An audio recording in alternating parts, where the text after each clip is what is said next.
Madame, mademoiselle, messieurs, bonjour. Merci de nous rejoindre ici à Lourdes pour une émission spéciale sur une grande et belle famille de l'Église, les Assomptionnistes. La visite, vous le savez, du pape coïncide ici à Lourdes avec le 131e pèlerinage national, animé précisément par les pères assomptionnistes et présidé cette année par le cardinal Barbarin.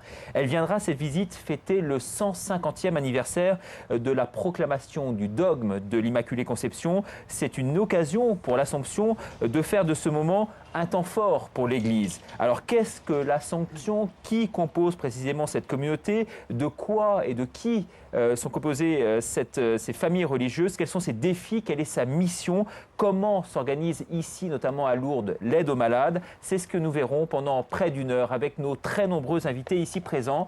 Je vais vous en présenter certains qui sont ici au premier rang, à commencer par le père Noël Lebousse. Bonjour mon père, vous êtes directeur du pèlerinage national. À vos côtés, sœur Geneviève Langlois-Meurine. Bonjour ma sœur, vous êtes petite sœur de l'Assomption. Troisième invitée, sœur Hélène Bureau. Bonjour ma sœur, vous êtes une jeune sœur religieuse de l'Assomption. Sœur Marie-Serge est également avec nous, elle est oblate de l'Assomption. Et puis on salue le père Denis Ledogard, qui est lui aussi assomptionniste. Et puis enfin, Étienne Benali, vous êtes monsieur handicapé. On verra avec vous comment vous vivez, vous précisément, ce pèlerinage. Alors tout de suite, on va mieux faire connaissance donc avec cette grande famille de l'Église. Vous allez voir à travers la vision du provincial. Regardez. Le pèlerinage national de Lourdes de l'Assomption est marqué cette année par la venue de Jean-Paul II. Le rassemblement du 15 août est organisé depuis sa création par la congrégation des Assomptionnistes. Notre fondateur, qui s'appelle le père Emmanuel d'Alzon, qui était longtemps un vicaire général à Nîmes, donc c'est un diocésain, nous a fondé en 1850 en voulant des religieux vivant en communauté selon la règle de Saint-Augustin, donc avec une vie fraternelle, et Dieu sait que c'est exigeant de vivre avec des gens qu'on n'a pas choisis. Il voulait en plus que cette communauté soit apostolique. Donc dans le côté apostolique, il y avait la mission. Et au XIXe siècle, ce qui était important dans un peu l'état très, très difficile que connaissait la France, il voulait un sursaut spirituel et il voulait peser sur tous les leviers de la société. Alors un des leviers, c'était l'éducation. La société française allait se construire quasiment sans Dieu.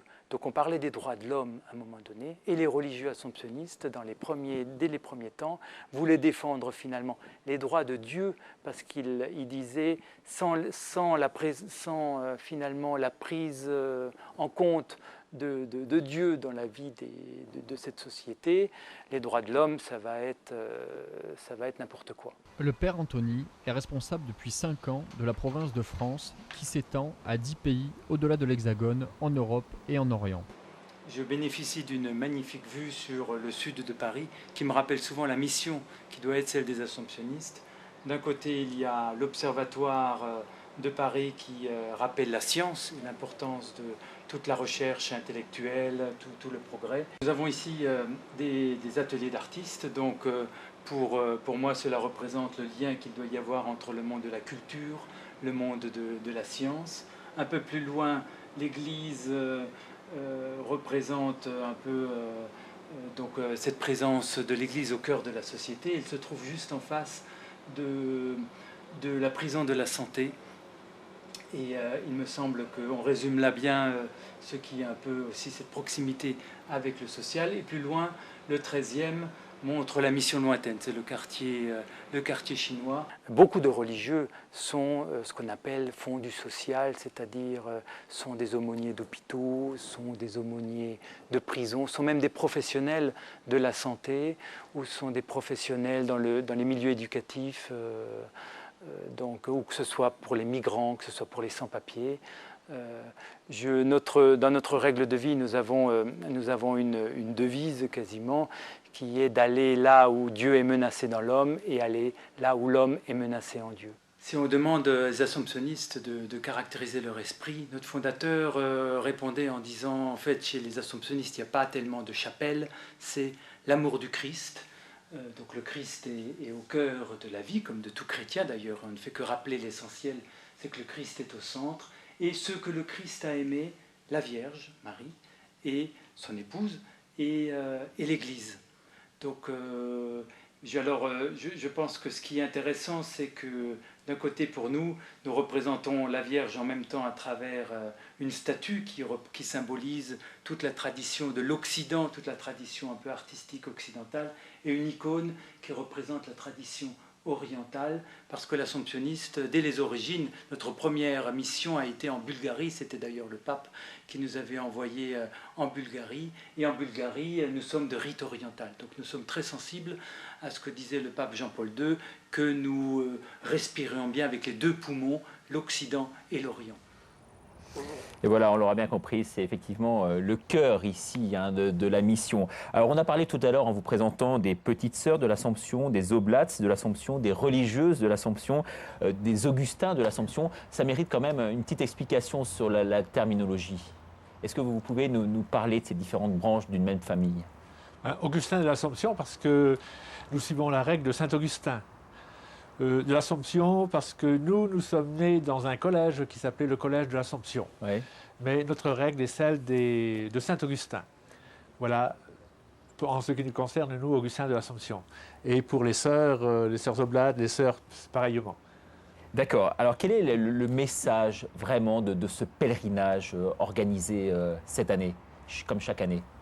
Le message, eh bien, nous le prenons dans la tradition de Lourdes et avec le diocèse de Lourdes, la pastorale de Lourdes. Le thème cette année, c'est « Seigneur, sois mon rocher, sois mon appui ». Un thème qui varie d'année en année, suivant ce qui est proposé. Mais le message de Lourdes, le message profond, c'est la conversion, l'appel à la conversion. Si Lourdes a tant de succès, je crois que c'est parce que son message correspond véritablement à celui de l'Évangile. L'appel à une conversion intérieure, et tout est fait pour cela. Alors, les malades sont bien sûr, on l'aura compris, surtout ici à Lourdes, au cœur de ce pèlerinage. Le pape viendra ici parmi les malades, en tant que malade, une signification bien particulière. Oui, vous dites bien, au cœur. Pour nous, en tout cas, nous avons toujours voulu placer les malades, les personnes malades, au cœur de notre pèlerinage. On disait tout à l'heure, c'est le poumon. Parce que ce sont ceux qui sont marqués par la souffrance, par la maladie, et que nous tenons beaucoup à cette proximité. Nous croyons aussi à la miséricorde de Dieu pour eux. Alors le pape vient, oui, comme malade, parce que lui aussi, par l'âge, par la maladie, il est fragilisé, son corps est fragilisé. Et je crois qu'il a beaucoup été attentif aux malades pendant tout son pontificat. Et c'est un symbole qu'ils viennent ici pour le 15 août et qu'ils se mettent au rang de malade, à quelque sorte. Une récompense aussi, peut-être, pour votre travail de mission qui vous est cher? Une récompense, peut-être, c'est pas ce que nous cherchons. Nous cherchons par vocation à ce que l'Évangile passe. Mais nous sommes heureux, bien sûr, que le pape soit là avec nous. Sœur Geneviève Langlois-Meurine, vous voulez mettre l'accent sur le fait que ce pèlerinage permet de rentrer vraiment en contact avec des familles pauvres, des familles ouvrières, avec une population vraiment de gens qui ne sont pas forcément gâtés par l'existence. C'est aussi ça la signification de ce pèlerinage. Oui, je crois qu'à l'origine, ça a été beaucoup ça. C'est le père Pernet, qui est un condisciple du père d'Alzon, avait ce souci que les familles pauvres et ouvrières que nous rejoignions par des soins de santé aillent jusqu'à la découverte de l'amour de Dieu pour eux. Et le pèlerinage, c'est un moment où on expérimente l'amour des autres mutuellement. Il y a des gens qui rendent service, des gens qui reçoivent des services. Et je crois que toute personne qui vit ce pèlerinage se sent ici présente. Nous, à l'origine, on a été très heureuse de pouvoir emmener des malades pauvres parce que au XIXe siècle, le monde ouvrier n'était pas spécialement proche de l'Église. Et notre souci, c'était justement de mettre à portée du monde ouvrier cette proximité d'amour pour que, que les gens, les personnes puissent découvrir que ensemble, nous pouvons dire que nous sommes frères et sœurs, que nous pouvons dire ensemble notre Père. C'est ça le sens de notre vocation finalement. Oui, une mission sociale qui a pour déclinaison donc l'écoute et la relation vraiment à l'autre. Une mission sociale qui a ce chemin, oui, de promotion humaine, de développement des personnes, mais qui n'a vraiment sa vraie réussite que quand elle peut arriver à ce que les gens se retrouvent sur le terrain de leur baptême, jusqu'à reconnaître qu'on est tous enfants de Dieu. Je crois que c'est une mission humaine qui va dans cette dimension spirituelle. En tout cas, un très beau pèlerinage. Vous parliez tout à l'heure de l'historique. On va voir précisément un sujet relatant les différentes étapes qui ont émaillé ce pèlerinage. Regardez. Lourdes, c'est la foule. Un pèlerinage, d'abord, c'est une dimension spirituelle qui doit mettre sur les pas du Christ. Lourdes, c'est un lieu de vie extraordinaire, c'est une école de vie extraordinaire. C'est l'Église rassemblée, en particulier le pèlerinage national qui a la chance d'être très important. C'est se mettre en marche, et on sait quel est le succès de la marche. C'est partir à la rencontre. Le pèlerinage étant la loi éternelle, je dirais, de Dieu sur l'homme, puisque la vie n'est qu'un pèlerinage. Le pèlerinage est dans l'air du temps.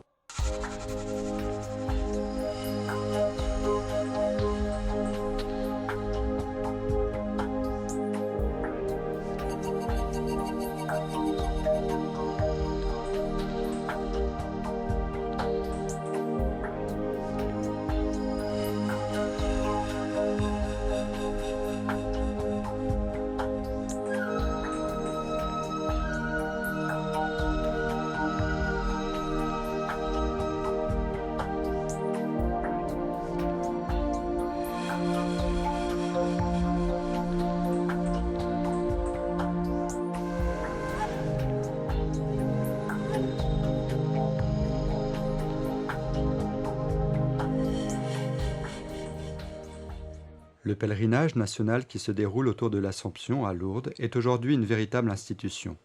Chaque année, il rassemble pendant 5 jours 7000 pèlerins, dont plus d'1 millier de personnes malades et handicapées. Le jour du 15 août, plus de 30 000 personnes assistent aux cérémonies dans le sanctuaire. L'aventure du pèlerinage national, avant qu'elle ne prît cette ampleur, est avant tout une belle histoire qui débute discrètement en 1870 dans une France traumatisée par la guerre et par les affrontements sanglants de la Commune. Au cœur de la tourmente, un mouvement de rénovation spirituelle se développe afin de prier et d'agir pour le salut du pays. Ces pionniers demandent alors l'aide de la jeune congrégation des Assomptionnistes fondée à Nîmes quelques années plus tôt par le père Emmanuel d'Alzon. Les pères François Picard et Vincent de Paul-Bailly répondent à l'appel et se joignent au mouvement. Le groupe constitué de laïcs et de prêtres crée alors en 1872 l'association Notre-Dame du Salut, dont l'une des initiatives est d'organiser des pèlerinages. C'est ainsi que le tout premier pèlerinage national a lieu l'année suivante à Lourdes. Le 21 juillet 1873, 492 pèlerins osent l'aventure en empruntant le chemin de fer pour la petite vallée des Pyrénées.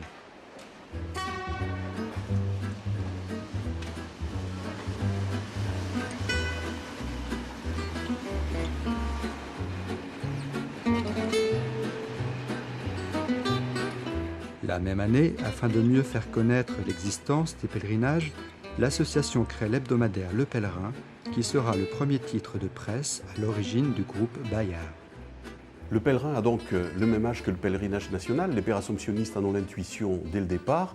Et qu'est-ce que c'est que pèlerin au démarrage? C'est un petit bulletin d'une vingtaine de pages demi-format sans aucune image. C'est tout simplement le bulletin de liaison des gens qui partent en pèlerinage avec le père assomptionniste. Alors il faut imaginer le contenu. C'est un contenu très pratique, les heures des trains, les détails pratiques sur l'organisation des pèlerinages. Et puis très vite, le magazine s'enrichit, parce que c'est un tout petit magazine, il s'enrichit du récit des pèlerinages. Je me souviens avoir lu dans un certain nombre d'exemplaires de pèlerins, au lendemain du pèlerinage national, le compte rendu des guérisons qui avaient eu lieu à Lourdes. Guérison numéro 1, guérison numéro 2, guérison numéro 8, et puis la suite à la semaine prochaine. Quelques années plus tard, au moment où les pères assomptionnistes réorganisent à nouveau des pèlerinages vers la Terre Sainte, on aura alors des grands récits épiques qui sont le récit de ces pèlerins qui, pendant 1 mois, 2 mois, partent en mer et puis par caravane jusqu'à Jérusalem, où d'ailleurs, par souscription, les lecteurs de pèlerins bientôt construiront ce qui deviendra Notre-Dame de France. Le train pour l'accès, la photographie pour la notoriété, ainsi que les guérisons qui impressionnent participent au succès grandissant des pèlerinages à Lourdes. Les personnes malades et handicapées, toujours plus nombreuses, affluent vers la grotte de Massabielle. Rapidement, la nécessité de les prendre en charge de manière organisée se fait sentir. Dans ce contexte, des laïcs, désireux de venir en aide aux prêtres assomptionnistes, fondent en 1880 l'Hospitalité Notre-Dame du Salut. Ils prennent ainsi en charge les soins et les déplacements des malades venus en pèlerinage. À partir de cette époque, tous les éléments sont posés pour que la foule se déplace massivement à Lourdes.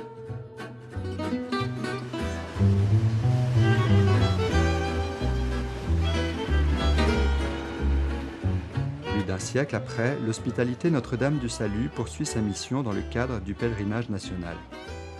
Des générations de bénévoles se succèdent auprès des personnes souffrantes avec une motivation qui reste absolument identique à celle d'origine. Servir le Christ à travers les malades. Cette espèce de miracle, de chaîne continue qui, depuis 120 ans, fait que chaque année, on a 3000 bénévoles. C'est au cœur des vacances scolaires et donc on a énormément de jeunes. Et sur les 3000 hospitaliers qui sont là, on a 2000 jeunes qui ont moins de 30 ans. Lourdes leur propose, ce que malheureusement ne sait pas toujours faire la société aujourd'hui, Lourdes leur propose d'exercer leur générosité. Lorsqu'on a la patience de s'asseoir à côté du malade ici à Lourdes, je vous assure, c'est une drogue géniale. C'est la meilleure des drogues. Mais vous vous rendez compte, toucher, que mes mains d'homme, de prêtre touchent la souffrance quotidienne, ça c'est une grâce. Et moi je me mets à genoux serre devant le Saint-Sacrement, mais moi j'ai envie de me mettre à genoux devant le pauvre, celui que je rencontre moi, qui est le malade. Parce que ça, c'est l'image de Dieu. C'est la même image qui fait que de temps en temps, vous pensez que Dieu peut-être n'existe pas. Peut-être quelque part, mais vous savez, non, je ne devrais pas dire, je le dire autrement, il n'y a que le doute fécond qui fait avancer l'homme.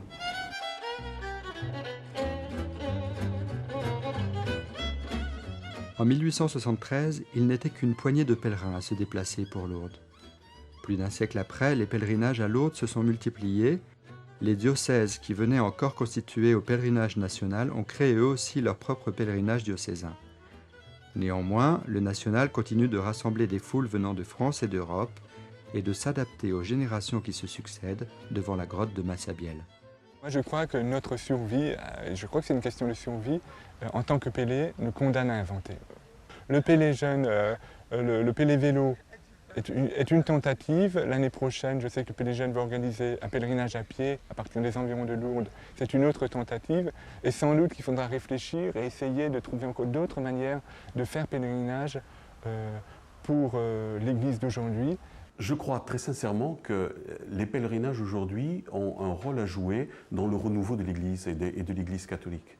Le pèlerinage est en ce sens dans la modernité qu'il permet une démarche de caractère individuel.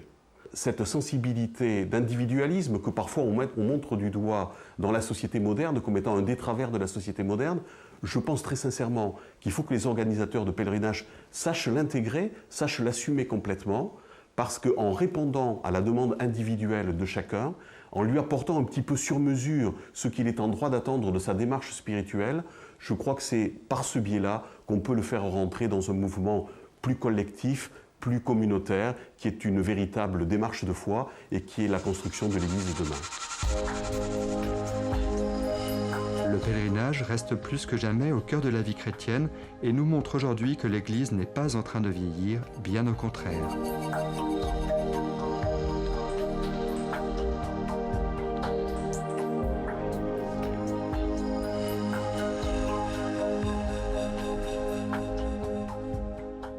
Vous savez, je crois qu'aujourd'hui, je ne dis pas que l'Église est mise un petit peu en accusation, mais en tout cas, ce dont les gens ont besoin, c'est de témoignages forts.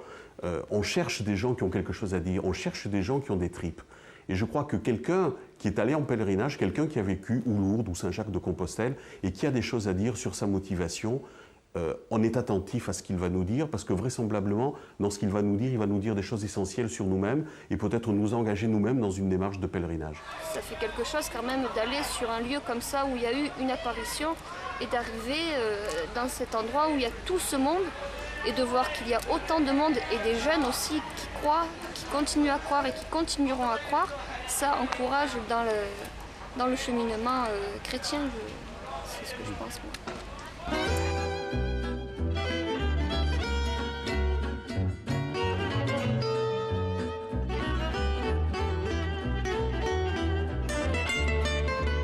Le pèlerinage national a encore de belles pages à écrire dans son grand livre. Cette année, des lignes d'une profonde dimension viendront s'ajouter aux précédentes, inscrites dans notre temps par le pape Jean-Paul II. Des mots et des prières qui, encore une fois, suivront le cours du Gave pour toucher à jamais le cœur de ceux qui ont soif d'un monde qui avance. Oui, on l'aura bien vu, mon père, à travers ce petit film, hein, c'est la famille religieuse, à la fois moderne, mais très ancrée également dans la tradition. Hein. Ce sont les deux aspects un peu de cette congrégation. Oui, ce qui m'enthousiasme en regardant ce reportage, c'est de voir l'enthousiasme et l'audace des religieux qui ont lancé le souci qu'ils ont eu de toucher le plus possible les foules, la masse des gens. Et cela s'est fait en collaboration avec les religieuses. On parlait d'esprit augustinien tout à l'heure. S'il n'y avait pas eu les petites sœurs, peut-être qu'il n'y aurait pas eu les malades. On a toujours travaillé avec les oblates, etc. C'est vraiment le pèlerinage de la famille, d'une part. Toucher les foules, la masse, avoir le souci de ce qu'on appelle la religion populaire pour l'évangéliser, en quelque sorte, quoi. Et ce qui me frappe aussi dans cette histoire, c'est que d'emblée, les religieux ont travaillé avec des laïcs. Il a fallu faire appel aux hospitaliers, mais dans d'autres domaines de notre vie de religieux assomptionnistes, nous avons aussi travaillé avec des laïcs. Et ça, c'est un trait assez fort, me semble-t-il. Oui, c'est une dimension très importante. Alors, de la recherche théologique également à la mission lointaine, hein. Voilà. C'est ça les objectifs. Oui. On l'aura bien compris. Avec bien sûr une volonté d'emblée, hein, d'aller au contact de ces églises orientales, d'aller dans l'est de l'Europe avec des démarches très difficiles à l'origine. Oui, ça n'a pas été simple que d'aller vers des pays que nous ne connaissions pas d'emblée, mais nous avons eu le souci d'être attentifs au problème de la formation par la scolarité. Les sœurs oblates également ont été très proches de ce monde populaire, de ce peuple, de ce petit peuple, pour essayer de l'élever, de lui apporter quelque chose. Alors ma sœur, vous êtes religieuse de l'Assomption, vous êtes entrée en 96, vous avez fait vos vœux perpétuels il y a 2 mois, hein, c'est bien sûr très récent, et vous avez découvert les sœurs en fait en venant en pèlerinage ici. Il y a eu un effet de contagion. Oui, on peut dire que j'ai attrapé le virus, on pourrait dire ça comme ça. Ça fait donc une dizaine d'années, je démarrais ma vie professionnelle avec passion, enthousiasme. Et en même temps, on m'avait parlé de Lourdes, j'étais jamais allée. Des amis m'en ont parlé, j'ai eu envie d'aller voir, avec un peu de crainte quand même, parce que j'avais l'idée d'un sanctuaire un peu, bon, des aspects qui peut-être m'attiraient pas trop. Et puis ça a été un choc pour moi, Lourdes. Lourdes, pour vous, c'est vraiment l'histoire d'une rencontre, de plusieurs rencontres en fait. La rencontre, je dirais d'abord avec l'Église. C'est une rencontre visuelle parce que tout d'un coup, on est au milieu d'une foule immense, très bigarrée, avec des gens du monde entier. La rencontre avec l'humanité et sa faiblesse, et du coup la rencontre avec ma propre faiblesse aussi, et puis la chance que j'ai, moi, d'être sur mes 2 pieds et de pouvoir marcher. Ça c'est un choc aussi. La rencontre avec le message de Bernadette, qui n'est pas seulement quelque chose du 19e siècle, mais qui a une force pour aujourd'hui. Message de vie toute simple, hein, et de vie tournée vers Dieu. Aujourd'hui, quand on a une trentaine d'années et qu'on s'investit comme ça dans une telle mission, pourtant dans une époque où on le sait, la société est sécularisée, ça signifie quoi? Qu'est-ce qu'il y a comme message derrière tout ça? Un message avant tout d'espérance? Oui, et puis que ce qui donne sens à la vie, c'est bien le service des autres, c'est cet amour fraternel qui fait qu'on n'est pas seulement soucieux de son propre épanouissement. Bien sûr, ça c'est important et c'est ce que tout le monde cherche et c'est normal, mais que cet épanouissement, il passe par un dépassement de soi, une sorte de générosité. culpabilité qui fait que de temps en temps on s'oublie un peu parce que d'autres ont besoin de nous. Et finalement, c'est ça qui fait le bonheur, quoi. Voilà. Il y a un épanouissement aussi qui vient de la beauté de ces lieux. On voit le réalisateur nous montrer ces belles images depuis le début de l'émission, avec ces collines, ces montagnes qui sont superbes, ces basiliques ici derrière, et puis bien sûr cette grotte sur laquelle on a la vue. Tout ça contribue peut-être à... Lourdes, c'est un peu un lieu magique. Il y a le Gave avec cette fraîcheur qui s'en dégage tout le temps, la couleur de l'eau qui est assez fascinante. Et puis, c'est comme une petite ville dans la ville. On finit par connaître tous les recoins. On finit toujours par croiser des gens qu'on connaît. Et voilà, on s'y sent chez soi, quoi. Donc, c'est vrai que c'est un lieu assez... une sorte de magnétisme qui s'en dégage, quoi. On devient attaché à ce lieu parce qu'on y vit des choses fortes, quoi. Et puis, malgré toute cette foule, malgré tous ces gens qui passent, c'est un lieu de silence. Et je crois que ça aussi, ça a été une rencontre pour moi, la rencontre avec la force de la prière et la force du silence. Voilà, devant la grotte, être là avec plein d'autres gens et faire silence en soi et sentir la présence de Dieu à l'intérieur de ce silence. Ça, c'est formidable. Un lieu propice à la prière, un lieu également, ma sœur, propice à l'écoute. Hein. C'est une dimension ici très, très importante parce que les gens viennent se confier, viennent parler à la Vierge. On les voit concrètement. Hein. Oui, moi je suis venue à Lourdes la première fois avec le pèlerinage national au moment de la naissance du Pélé Jeune.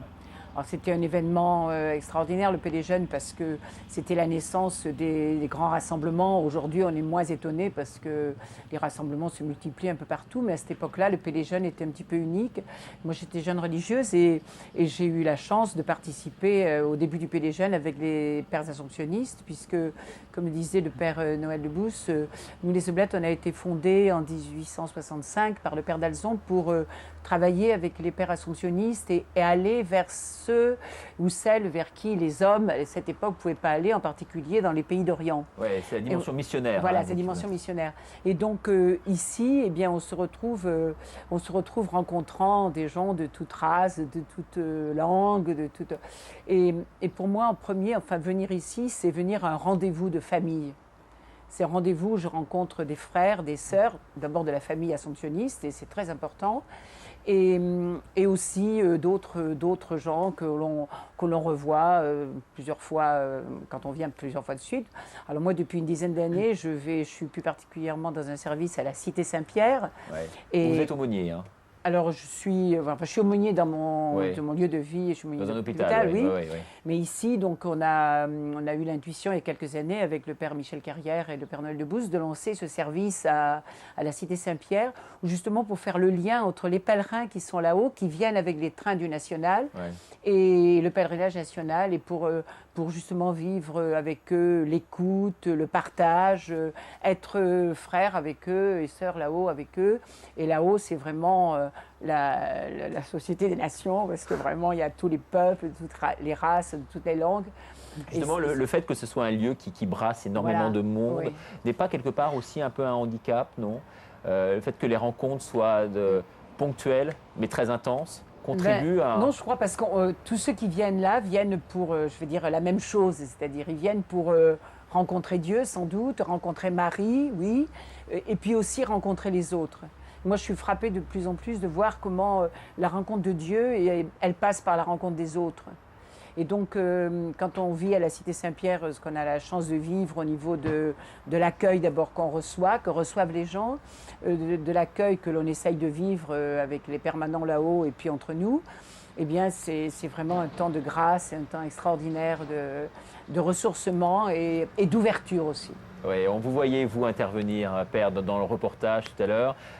Soulignons également que KTO a diffusé tout un reportage sur votre travail d'accompagnement des malades, les malades que vous connaissez bien. Et vous disiez tout à l'heure, c'est la meilleure des drogues que cette rencontre. Oui, parce que ça fait ma 20e année que je viens à Lourdes pour accompagner les malades. Et quand je reviens dans mon hôpital, on me dit souvent, mais t'en as pas ras-le-bol, au lieu de passer des vacances ailleurs, tu vas encore à Lourdes. Et pourtant, vous vivez vraiment des moments très, très critiques, avec des malades souvent que vous ne revoyez pas. Mais parce qu'ici à Lourdes, il y a une autre approche. Aujourd'hui, on enseigne beaucoup la dimension spirituelle, c'est enseigné dans les facs de médecine, c'est enseigné dans les écoles d'infirmières. On a du mal à le mettre en place souvent dans les hôpitaux, les grands hôpitaux. Et ici à Lourdes, j'ai l'impression que c'est naturel. J'ai l'impression que je touche là le malade dans toutes ses dimensions. Et quand je viens ici, je dis moi je marche, je peux me promener, et quand je vois des sourires, quand je vois des malades qui sont paralysés, qui sont abîmés dans leur cœur, dans leur corps, quand ils sont capables de me dire « mais tu sais Denis, malgré cela, je crois que Dieu m'aime », moi je me sens petit et je regonfle mes batteries en entendant cela. Parce que quand je reviens aussi alors dans mon hôpital, on me dit « alors est-ce qu'il y a eu des miracles ?» Parce qu'on est toujours focalisé sur les miracles. Et je me dis, au bout de 20 ans, les plus beaux miracles, c'est de voir des malades capables d'avoir un petit clin d'œil, capables de dire « Seigneur, je te fais confiance ». J'ai l'impression que cette maladie me déshumanise, mais allez, je continue avec toi. Et je crois que c'est ça qui me permet un peu de continuer ce chemin. Alors, les assomptionnistes regardent l'évolution de la société avec beaucoup d'acuité. Vous suivez l'information, vous savez qu'il y a ce débat à l'heure actuelle sur l'euthanasie, euthanasie active, euthanasie passive. Qu'est-ce que vous en pensez, vous qui êtes confronté vraiment à ces cas de figure? Moi, je crois que les nouveaux textes, enfin les nouvelles propositions de loi vont un peu dans le bon sens. Parce que nous demandent les malades finalement? Ils ne veulent pas d'acharnement thérapeutique. Or, je crois qu'il faut que le corps médical entende cela. Les gens aujourd'hui ont du bon sens. Ils estiment qu'à un moment donné, quand on a tout tenté, il faut laisser faire peut-être la mort son œuvre plus naturellement. Et je crois qu'une société qui se respecte, qui veut rester démocratique, il me paraît difficile d'inscrire dans son arsenal législatif qu'il est permis de donner la mort. Moi, je trouve que je préfère l'autre alternative qui est celle de donner la main, de dire un frère en humanité, qui vit ces derniers jours, je suis à tes côtés, je resterai avec toi. Tu ne seras pas seul dans ce chemin, bien qu'à un moment donné, le passage se fait tout seul. Moi, je reste sur cette rive, mais lui franchit l'autre rive. Et je préfère cet humanisme-là parce qu'il me semble plus respectueux de l'homme. Ouais, L'Église de France s'est bien exprimée, bien sûr, récemment sur cette question. Vous, Étienne Benalian, en tant que malade, comment vivez-vous précisément ce pèlerinage? Vous en avez du reste une bonne expérience. J'en ai une bonne expérience, oui. Je suis venu au début parce qu'on me l'avait proposé, sans enthousiasme. Bon, puis j'ai laissé passer quelques années, puis j'ai connu le national par l'intermédiaire de quelqu'un qui avait des responsabilités ici, et qui faisait partie d'un groupe de prière. Ouais. Mais comment perçoit-on, excusez-moi de vous couper, mais comment perçoit-on toute cette aide reçue ici quand on est malade?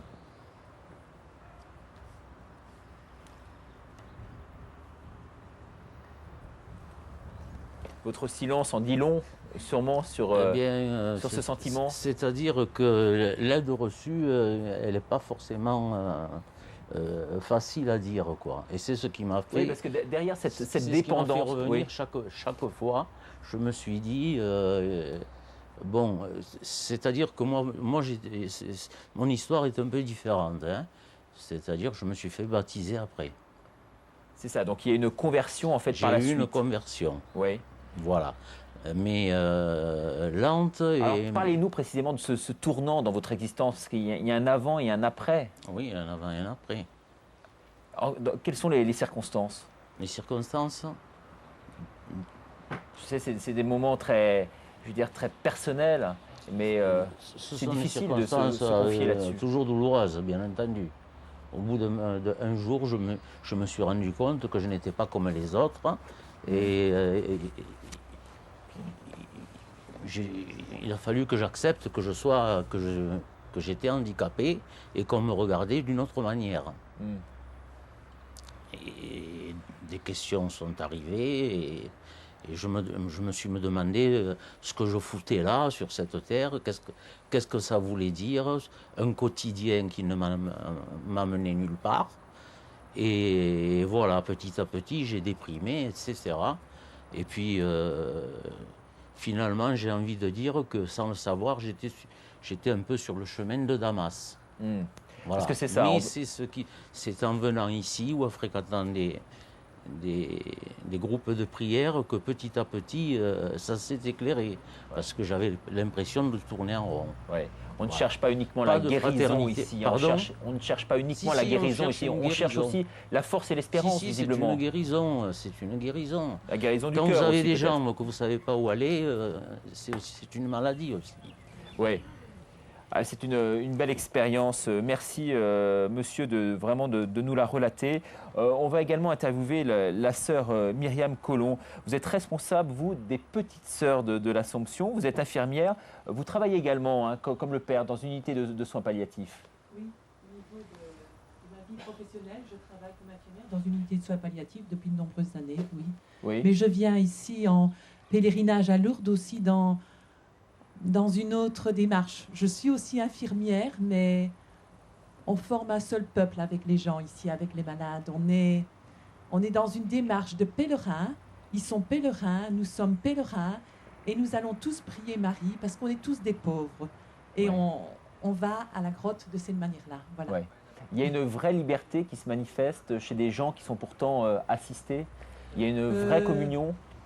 Je crois que la manière de rendre service, on reçoit autant que ce qu'on donne. Quand on aide quelqu'un, on reçoit beaucoup de lui. C'est un échange dans la réciprocité. Oui, je crois. Il y a une égalité à ce niveau-là. Oui, échange dans la réciprocité qui se traduit comment pour vous? Par rapport à ce qu'on reçoit comme parole, Oui. comme amitié, comme tendresse, comme geste, comme participation aux célébrations ensemble, un peu tout cela, oui. Alors, à côté de vous, il y a une jeune sœur religieuse de l'Assomption. Est-ce que vous voyez vraiment des... Est-ce que vous pouvez d'abord vous lever? Parce que je crois qu'on vous voit mal à l'écran, ma sœur. Quels sont les signes d'espérance que l'on peut déceler aujourd'hui dans l'Église? Vous, qui, comme la sœur qui est ici au premier rang, êtes engagée là récemment. Oh, je crois qu'il y a beaucoup de signes d'espérance que l'on peut voir à Lourdes. Moi, j'ai fait le pèlerinage beaucoup avec les enfants. Et il suffit de regarder les enfants heureux quelquefois de ne pas bouger, mais simplement d'être là et de pouvoir jouer simplement avec les autres et de découvrir que la foi, c'est toute une vie. Ouais. Quelle est l'importance, est-ce que vous pouvez nous le préciser, de cet engagement aujourd'hui pour les jeunes? Parce que c'est vrai que des jeunes, on en voit beaucoup à Lourdes. Hein. Oui, tout à fait. Mais je crois que c'est important de s'engager auprès des jeunes parce qu'ils sont là, parce qu'on a besoin d'eux, tout simplement. Et puis je crois que sans eux, on ne peut pas avancer, quoi. Donc, on a besoin d'eux, tout simplement. On a besoin d'eux. À côté de vous, il y a le père Michel Carrière, dont on évoquait le nom tout à l'heure. Vous êtes, vous, assomptionniste, vous travaillez à la Cité Saint-Pierre depuis maintenant une dizaine d'années. Est-ce que vous pouvez nous parler vraiment des grandes étapes là, qui ont été maillées ces derniers temps? La première année, donc il y a 10 ans, c'est le Père Noël Lebousse qui me dit tu vas à Lourdes, tu regardes, tu es attentif, tu crées des liens. Et donc on s'est retrouvés avec Marie à la Cité Saint-Pierre, et puis en même temps des liens avec l'espace Vie et Foi, qui nous a permis de créer des petits groupes pour une relecture de vie de petites gens que l'on n'avait jamais écoutés. Et le miracle était là. Les écouter. Et de voir comment, à partir de cette écoute-là, naissait la prière, les temps forts, les liens que l'on faisait avec le national sur l'esplanade. Et puis en même temps, dans les partages, on était attentif à tout ce qui pouvait être tremplin, révélation pour eux. Et le fait d'être de différentes cultures, de différents pays, entre autres la Bulgarie qui est venue plusieurs fois, etc., les Africains, nombreux, toute la mission africaine de la région parisienne, eux qui avaient quelques sentiments un peu racistes, tout ça, ils se disent, mais finalement, on est tous frères. Et il y a une grande amitié qui est née, et en même temps, ils se disaient, mais dans ma rue, je connais un tel, même un arabe, avec lui, je vais fraterniser. Alors, vous parlez d'écoute, mais comment se passe cette alchimie? Est-ce qu'il faut être formé pour pouvoir écouter? Je crois que l'écoute, c'est l'accueil, signifié par notre présence, notre reconnaissance de leur présence, et puis les aimer. C'est en tout cas un beau message. Merci d'avoir témoigné dans cette émission. À vos côtés, le père Jacques Nieuwarts. Mon père, vous serez en tous les cas directeur de ce pèlerinage à partir de 2005. On va parler avec vous peut-être en un mot de l'avenir, car c'est sur vous que reposent un peu les destinées, je dirais, de ce magnifique pèlerinage. Je crois que je viens de Lourdes depuis 35 ans environ. Oui. Et quand on m'a demandé de prendre la responsabilité à l'avenir de ce pèlerinage, j'ai d'abord beaucoup de gratitude pour tous ceux qui sont passés le flambeau. C'est l'année où on parle de la flamme olympique, mais là, il y a une flamme qui a été transmise au fil de 130 années de fidélité, de venir au pied de la grotte. Je crois que ce que représente Lourdes, c'est la grotte au pied de laquelle on vient parce que nous sommes des pauvres. Je crois que Marie, au pied de Marie, on est tous comme des pauvres. Et l'intuition qui me semble importante, c'est celle que nous avons entendue plusieurs fois depuis tout à l'heure, c'est qu'on vit, on apprend l'Évangile en étant des frères ensemble. Et donc, s'il y a un projet, c'est bien de s'inscrire dans ce grand souffle et de vivre de fraternité, que ce soit entre pèlerins valides, entre non-valides et entre tous. Et je crois que c'est comme ça qu'on peut goûter, concrètement, vivre une expérience de l'Évangile. Prier pour la France, on n'en a pas encore parlé. Est-ce que vous pouvez nous expliquer C'est très important. C'est très important de prier pour la France et de prier pour le monde. Ouais. Je crois que, effectivement, vous faites allusion au fait que le pèlerinage national a dans son histoire, mais je ne peux pas le refaire en quelques instants, et je ne la connais pas assez pour bien la faire peut-être, mais il est né au moment où, en France, on avait peut-être, au fil du temps, perdu quelques certitudes, quelques convictions évangéliques. C'est le moins de ce qu'on peut dire. Et donc, prier pour la France, c'est aussi recevoir le souffle d'évangile pour nous-mêmes, pour notre pays. On parle beaucoup des racines chrétiennes de l'Europe. Je crois que prier pour la France, c'est se rendre perméable à ces racines évangéliques de l'Europe et de la France et de l'Europe. Vous voyez, je fais le lapsus parce que, incontestablement aujourd'hui, on vient de parler de l'internationalité. Prier pour la France, c'est prier pour que notre pays soit un pays accueillant, qu'il reçoive le souffle d'évangile dont on se rend compte aujourd'hui qu'il se partage très largement. Mais comment expliquez-vous ce décalage qu'il y a entre cette aspiration à la spiritualité qui se traduit ici tous les jours par ce nombre impressionnant de pèlerins et puis le fait que la Constitution, elle, ne la reconnaît pas finalement, cette dimension-là? C'est difficile à expliquer. C'est sûrement pour de multiples raisons, d'ordre politique, d'ordre idéologique. Il me semblerait, on attribue à Malraux le mot « le 21e siècle sera spirituel ou ne sera pas ». Et je pense qu'on touche aujourd'hui à un renouveau spirituel très important. Donc je pense que si on mesure des décalages, c'est très préjudiciable. C'est préjudiciable à notre âme, à notre vie. On a besoin de pouvoir reconnaître ces racines spirituelles parce qu'on a profondément besoin de les développer. Alors je ne vais pas réécrire la Constitution, mais j'aimerais qu'on contribue à ce souffle d'évangile. Merci beaucoup. Vous allez passer votre micro maintenant à Guylain Lafont. Bonjour monsieur, vous êtes président de l'association Notre-Dame de Salut. Vous êtes le premier laïc à vous occuper de cette association. Est-ce qu'on peut évoquer avec vous ce lien sensible ô combien entre les laïcs et les religieux? Ah oui, ça bien sûr. Moi, je suis comblé. Oui. Sur un curriculum vitae, vous voyez, quand vous avez marqué président de l'association Notre-Dame de Salut pour un chasseur de tête, à mon avis, il ne vous reçoit pas. Mais à mon avis, il n'a rien compris. Il n'a rien compris parce que être président de l'association Notre-Dame de Salut, après cette multitude de religieux qui se sont succédés, c'est une grande joie. Mais la deuxième grande joie, c'est de travailler avec des religieux. Et je crois que les assomptionnistes sont pionniers dans la confiance avec les religieux. Moi, j'ai travaillé pendant 8 ans chez Bayard, secteur religieux, directeur des ressources humaines, et maintenant, depuis 4 ans, je travaille avec eux dans la confiance. Et je crois que chacun reçoit de l'autre. Moi, je suis dans un chemin de conversion, et j'ai aussi l'impression que quelquefois, des religieux, par des laïcs, puissent aussi finalement avoir une autre vue. Mais c'est cette confiance qui est importante. Troisièmement, c'est en ce moment cette joie immense de travailler avec l'évêque de Lourdes, avec Monseigneur Perrier, avec ses équipes, avec la découverte de l'hospitalité Notre-Dame de Salut, tous ces gens en fait qui donnent leur temps, qui donnent leur vie et qui donnent beaucoup d'amour. Et moi, je suis touché par ça. Les laïcs qui ont bien sûr, on l'aura bien compris à travers votre intervention, une place aujourd'hui très, très importante dans l'Église. Une place en fait dictée par Vatican II tout simplement.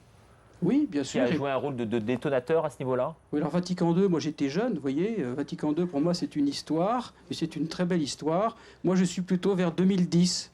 C'est-à-dire que j'ai envie de dire que de toute façon, soit on se retourne vers des chiffres qui sont des chiffres catastrophiques des ordinations en France, eh bien je crois qu'il ne faut pas être catastrophé. Je crois que les laïcs ont leur place.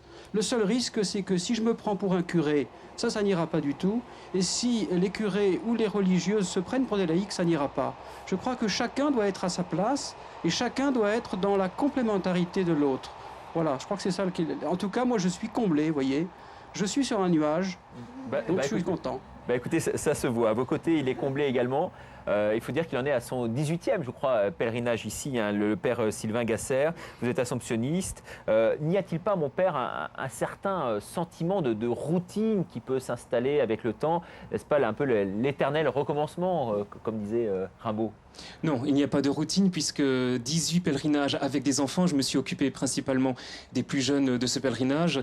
Eh bien, ça permet de voir maintenant que parmi les animateurs qui m'aident à organiser ce pèlerinage des enfants, eh bien, il y a 18 ans, ils avaient 8 ans, ils en ont maintenant 26. Donc, je n'ai pas du tout sombré, je ne suis pas sombré dans la routine.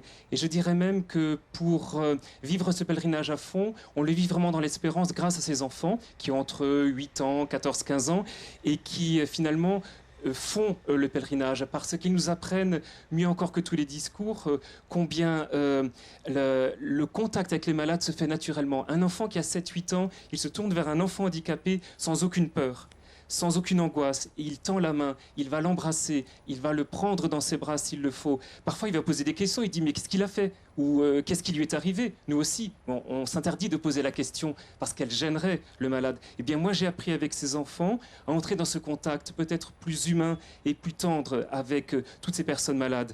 Et de la même manière, quand on voit les enfants prier, quand on les voit s'exprimer dans leur foi, alors ils ont tout, ils ont la foi du charbonnier, je vais à la grotte pour être guéri, ou alors si je fais mon je vous salue, eh bien c'est sûr, demain j'aurai toutes les grâces qu'il faut. Il y a un peu de la foi du charbonnier, mais il y a aussi cette foi instinctive qui les pousse finalement à communier avec le Père plein d'amour. Et moi je peux dire que il y a 18 années, je me suis jamais ennuyé, et j'espère bien que le Seigneur me donnera encore beaucoup de ces enfants et de cette flamme pour vivre avec mes frères et sœurs dans la famille d'Assomption, mais aussi avec les milliers de laïcs qui sont là, cette espérance qui est vraiment inscrite au cœur de tous les pèlerins et des plus jeunes en particulier. Merci pour votre témoignage. Il nous reste 6 minutes et une dizaine de personnes à interviewer, 30 secondes pour chacun. Le frère Husson peut-être peut prendre le micro. Donc on parlait effectivement des malades, on peut parler des accompagnants qui viennent ici, je dirais de façon régulière. Une fois qu'on a mis le pied à Lourdes, on a le sentiment qu'on y revient naturellement. Alors exactement, moi je viens depuis presque 10 ans, depuis que je suis assomptionniste. Je viens cette année avec des cyclistes par exemple, des jeunes qui s'inscrivent sur Paris, on partira à vélo, on fera 1000 km et on descendra à Lourdes. Donc des jeunes qui ne viendraient jamais, mais qui vont venir faire ce pari et sportif et en même temps de la foi. Donc voilà, c'est des jeunes qui n'étaient pas prévus au départ, mais qui osent franchir ce pas à Lourdes. Et nous-mêmes, on est un peu étonnés parce qu'on ne se douterait pas que des jeunes comme ça puissent venir simplement en pèlerinage, alors que peut-être ils diraient dans l'année que c'est ringard. Eh ben non, ils s'inscrivent et ils viennent courageusement faire les 1000 km et servir les malades pendant 5 jours. Voilà. Et oui, à vos côtés, on peut en parler justement aussi avec Jean-Nicolas Sabag, qui va nous parler vraiment de l'hospitalité Notre-Dame du Salut, avec cette nécessité de tout organiser, de tout orchestrer pour que les malades soient vraiment pris dans les meilleures conditions possibles. Alors effectivement, l'hospitalité Notre-Dame du Salut, c'est presque une force ou un miracle tous les ans, puisque le 11 août au matin, il n'y a personne. Et le 11 au soir ou le 12 au matin, il y a 3500 hospitaliers, 1100 personnes handicapées et malades et 3 ou 4 000 pèlerins qui ont tous trouvé un lit, un repas. Je ne connais pas beaucoup d'organisations civiles qui sont capables de ce genre de miracle. Donc c'est se fait parce que sans doute on est à Lourdes, parce qu'il y a une générosité fantastique, parce que cette grande famille est dirigée par des pères et des sœurs de l'Assomption qui nous ont enseigné cette ouverture et cette générosité. Voilà. Merci de votre témoignage. Peut-être Marie-Olivier, on va l'entendre, elle peut se lever, vous qui êtes en rose ici. Peut-être que pouvez-vous nous dire un mot sur ce pèlerinage que vous allez vivre cette année. Vous avez choisi non pas de bronzer comme les autres sur les plages en légumes, mais vraiment de venir ici et contribuer un peu à faire évoluer la société, et en tout cas à faire évoluer le sentiment de générosité. Alors moi déjà, je dois dire que je viens à Lourdes parce que c'est les plus beaux jours de mon année, je les attends toute l'année. Et je me souviens que 2 personnes malades m'avaient dit cette même chose, donc que c'était les plus beaux jours de leur année. Et moi, tout d'un coup, ça fait tilt dans ma tête, et je me suis dit, et je leur ai dit, bah moi aussi, quoi. Et c'est magique, c'est des moments de partage...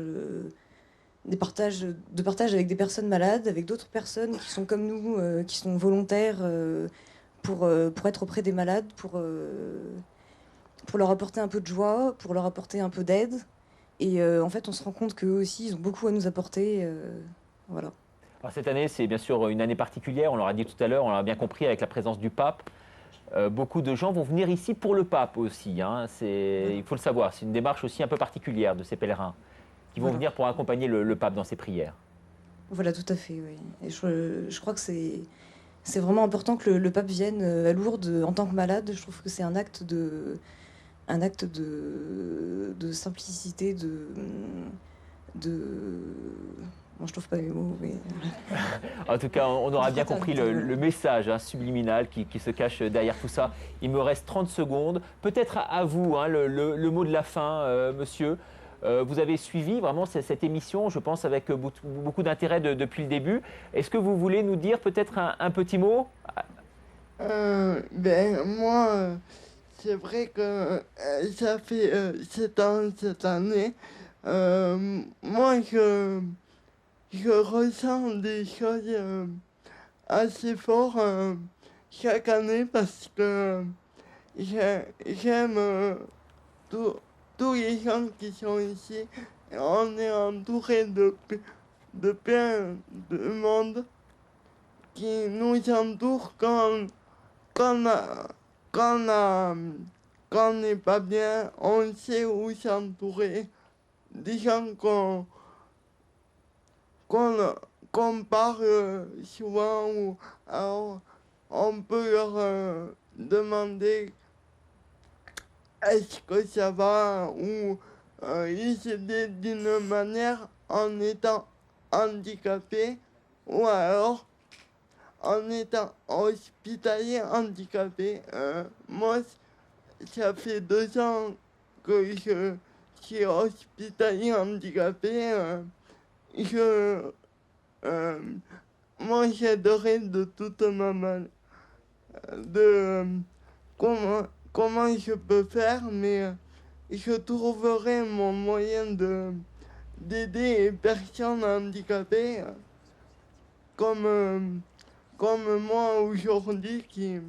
Vous avez pu être aidé également, hein. Vous avez besoin de transmettre également cette aide aux autres. Je suis malheureusement obligé de vous couper, mais en tout cas, tout est dit derrière ces mots très simples. Merci beaucoup, monsieur, d'avoir témoigné. Merci à vous tous d'être venus participer à cette émission dont le rythme a été bien sûr soutenu. Vous êtes nombreux à avoir pris la parole. Bon pèlerinage à vous tous, hein. Je sais que repose sur vos épaules et sur cette organisation beaucoup de pression, hein, qu'on peut lire à l'heure actuelle. Et merci beaucoup donc aux sœurs, aux religieuses de la communauté donc de l'Assomption de nous avoir accueillis sur cette somptueuse terrasse ici qui domine Lourdes, la ville, qui domine le sanctuaire et qui a une vue magistrale sur cette grotte où s'agglutinent chaque jour des milliers de pèlerins. Merci à vous de nous avoir suivis et à bientôt.